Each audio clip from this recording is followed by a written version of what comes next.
What's up, world? It's your girl, Cheryl Pearl, back with another video for the Real Housewives of Potomac, Season 10, Episode 9.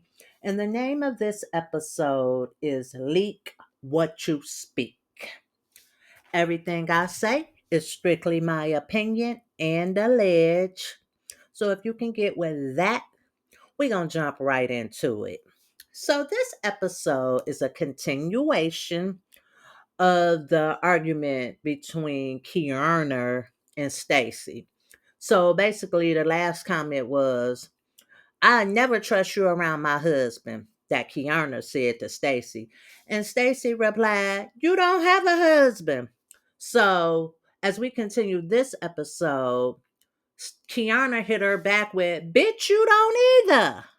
So, here's the thing with that.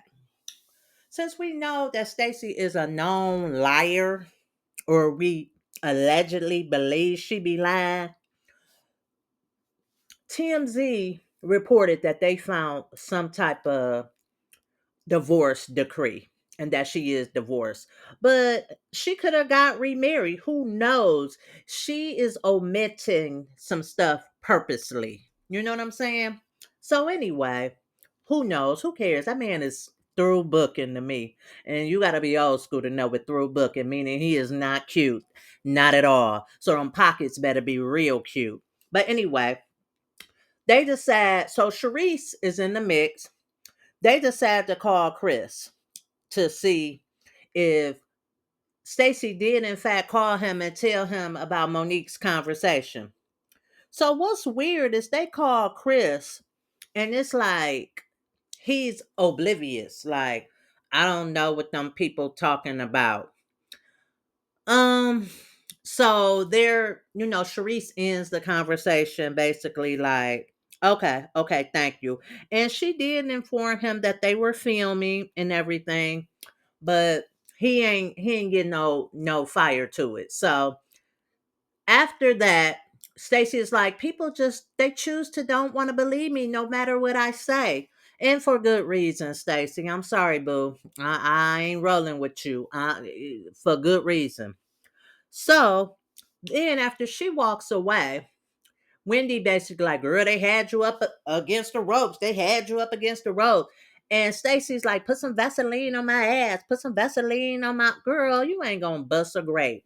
And I believe the only reason why you stepped up to Cookie with the pointing, which you didn't point in her face, is because somewhere out of view, the viewer's view, security was right there. So you knew she couldn't get to you. So, baby, it's like you produced that whole thing. But anyway, Sharice goes on to allude to that her and Stacey hung out and they met some guys.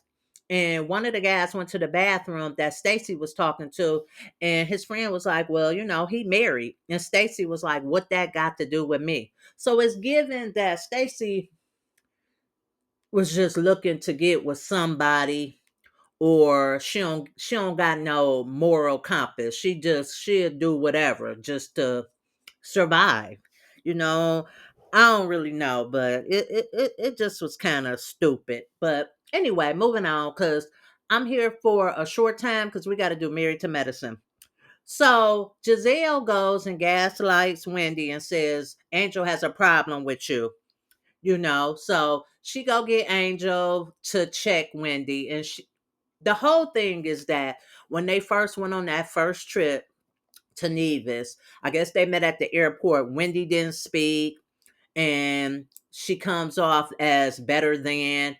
And yeah, you do, Wendy. I don't know if it's the new body, the new titties, I don't know, something with the fillers in the face, if you have them allegedly, but you do order 4 degrees, act like you all that in a bag of chips. And I'm here to tell you, baby, your little girl, that's who you used to look like. And I ain't saying nothing about the little girl, but just remember, honey, and when they show them old pictures of you, honey, I know kids can be mean. Let me just first off say that. I know kids can be mean, and y'all can take that however you want to.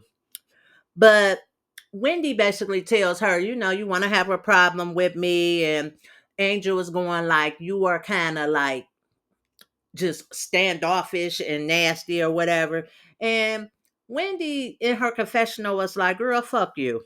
So Angel goes back over to her husband and says, I told you I was gonna have a conversation with her. And the husband, you could tell he ain't into all that women stuff. He basically tells her, a duck, it ain't no skin off a duck's back or something to that. It didn't make no sense what he said.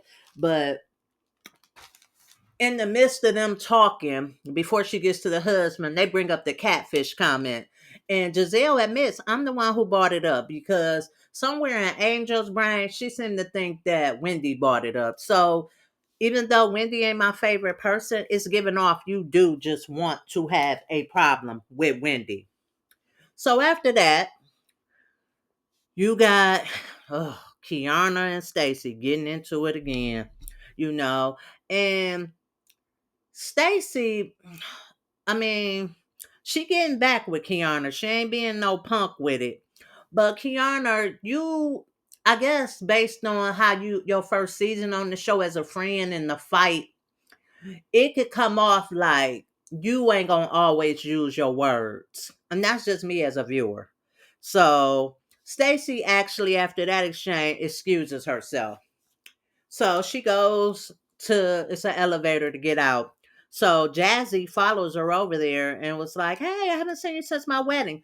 Giselle follows her over there and she was like, "Yeah, are you leaving? Okay, go ahead and press the button again." Stacy let her know it was already pressed. She's like, "I'm pressing it again," and she's like, "I'm just finding out some things and you know."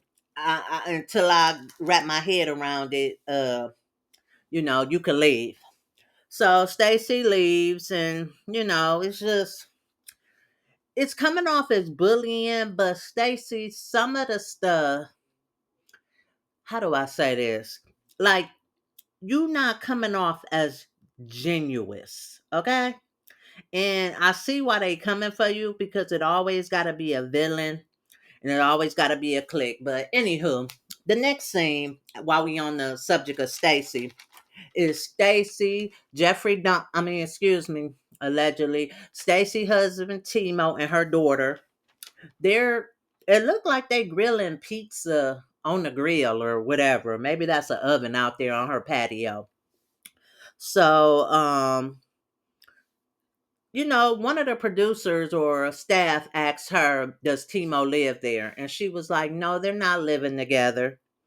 And she talks about her edible line and she says that her daughter doesn't really know what cannabis is. She think her mother has these gummies that make everybody feel good. Girl, she know what weed is, or she gonna know. If she go to school among other kids, girl, she gonna find out. Stop sheltering these kids.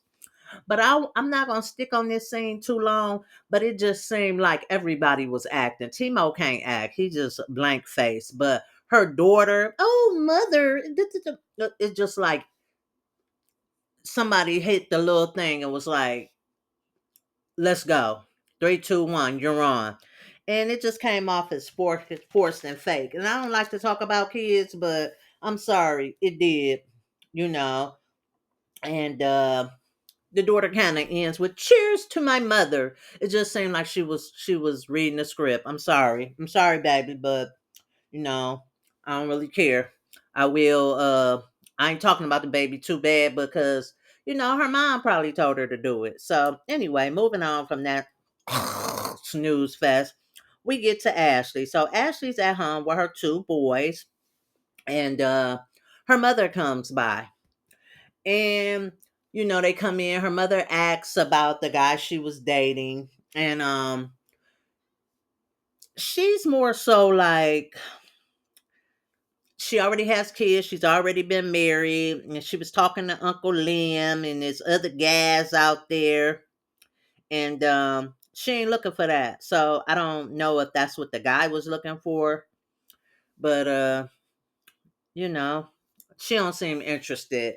And again, allegedly, I think because her main interest is women. It just comes off like that on the screen, especially this little flirtatious and shit she got going with Kiana, who has a man. But sometimes they feel like they can flip you. I don't know. But anyway, the topic with her and her mom, the meat and potatoes of that scene is that her mother works like 12, 13 hours a day, and her mother's been with a guy for 23 years, and he don't work. He an alcoholic, and she, I guess, is alluding that the mom takes care of him, and the mom's just like, oh, I like working, and I don't mind. But then the mother also says that she was throwing up and there was blood in it. So it sounds like her health might have some issues. I don't really know. I know stress can deteriorate your health, but it just sounds like a sad situation because in the beginning, when this series first started, it looked like Michael Darby was actually taking care of her mother and this guy because they flashed back to a scene about that. So it's just like, girl, if your mama want to live that way, you went and got your bag. So sometimes people do the same thing, and it's a generational curse. Sometimes people like you, they get the big fish, get their bag, and go on. So, she your mother. You can't mother her, but just love her and whatever, honey. So, I mean, I don't really know what to say about that. So, moving on, we get to Jazzy.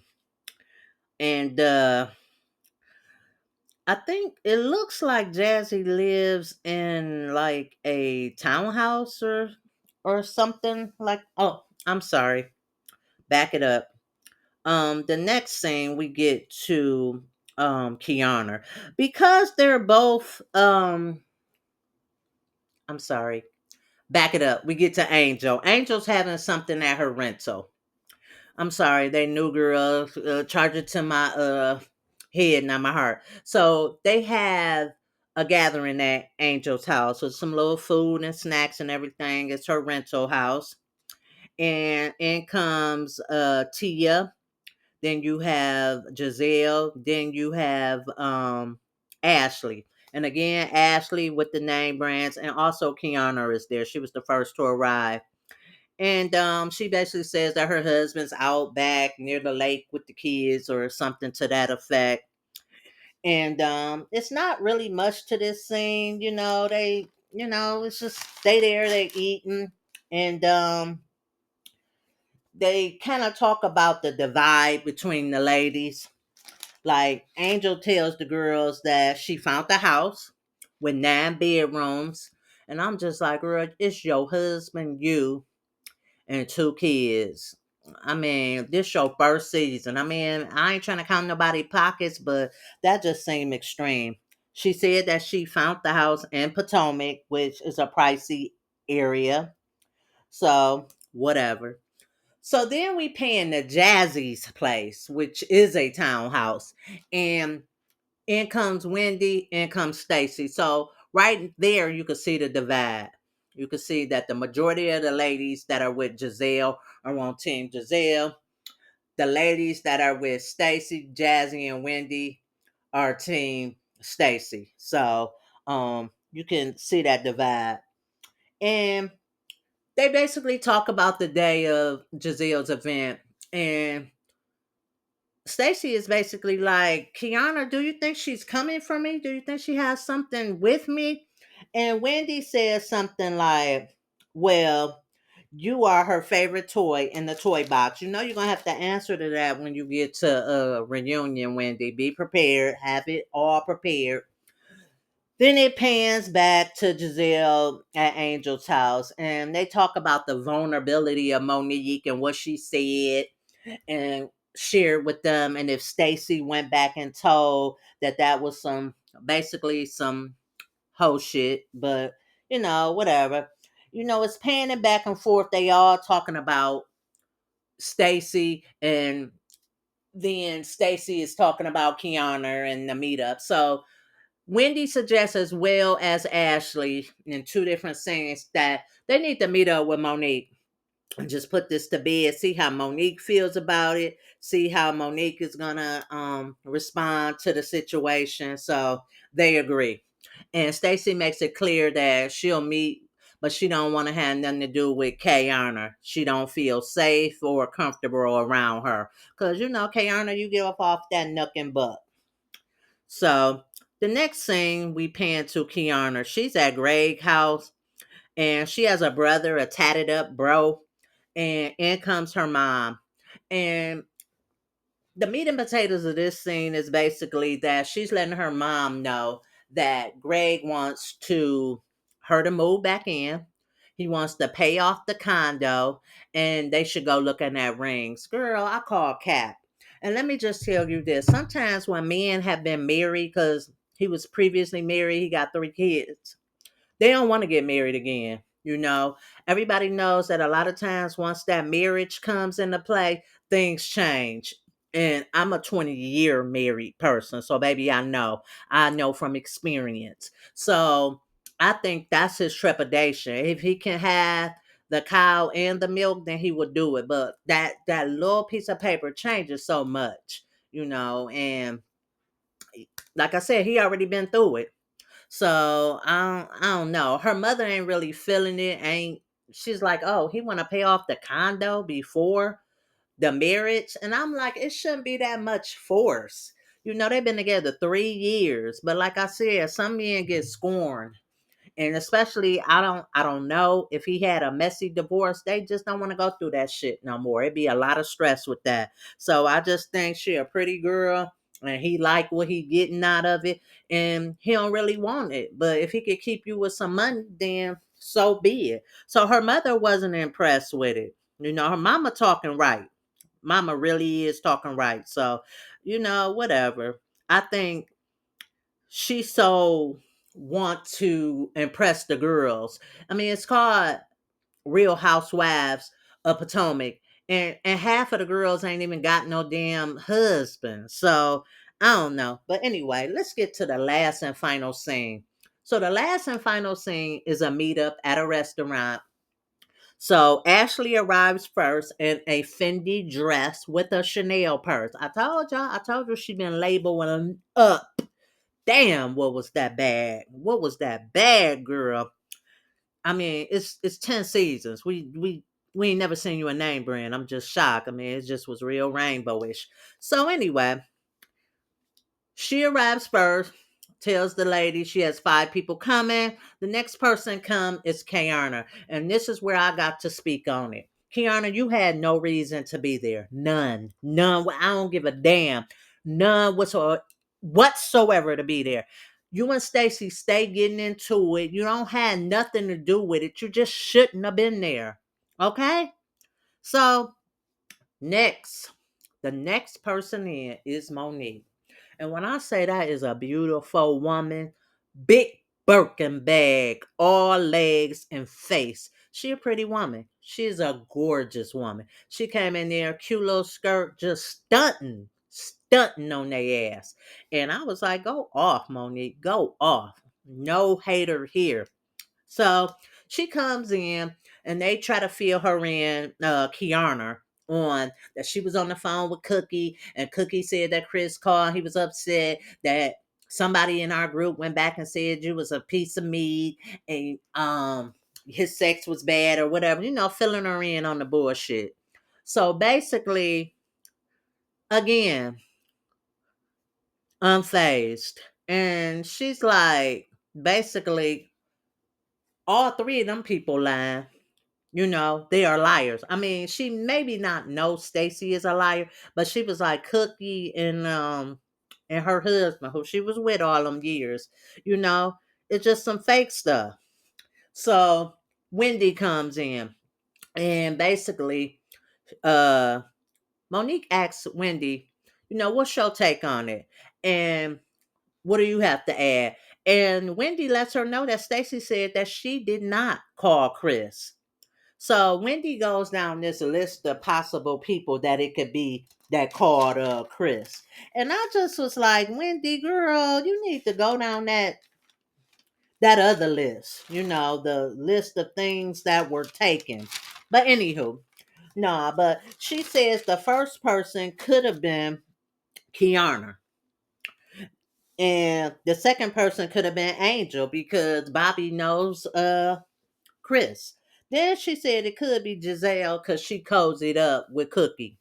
Then she goes on to say that it might be Stacey because Stacey lied.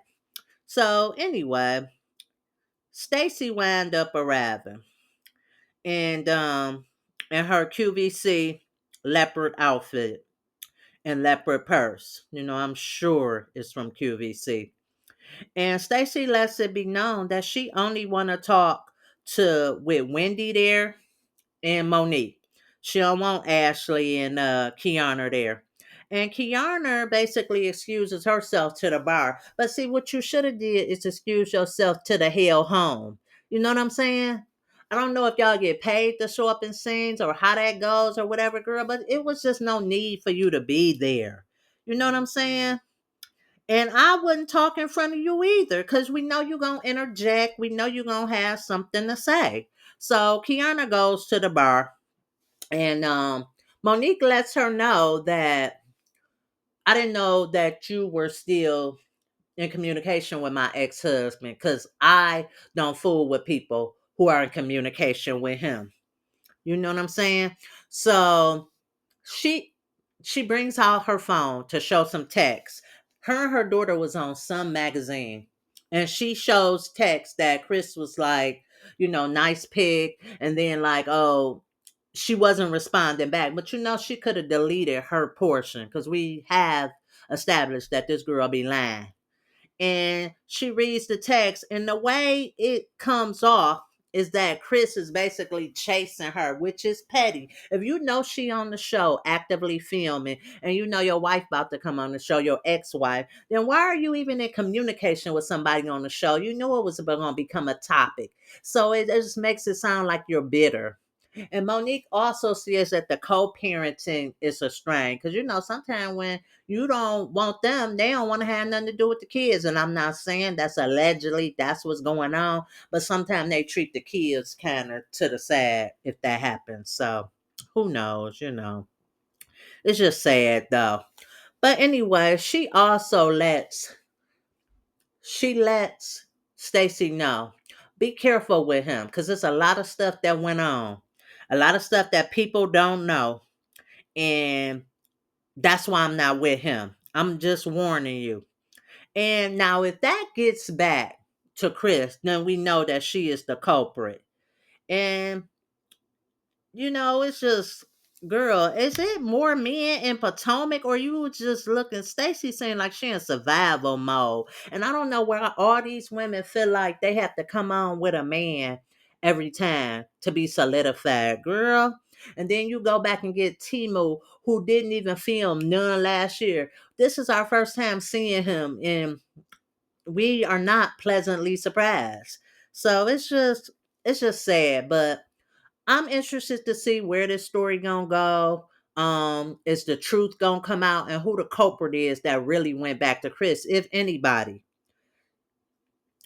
And she's letting Stacey know Chris is pulling you into the mess. And I believe her. I believe everything Monique's saying. Because Monique's intentions this time seem very pure. And when somebody is healed, a lot of times they're gonna come off as pure. So interested to see. But anyway, that's all I got on that one. So please like, comment, and subscribe. Share the video. And I will see you next week with another video.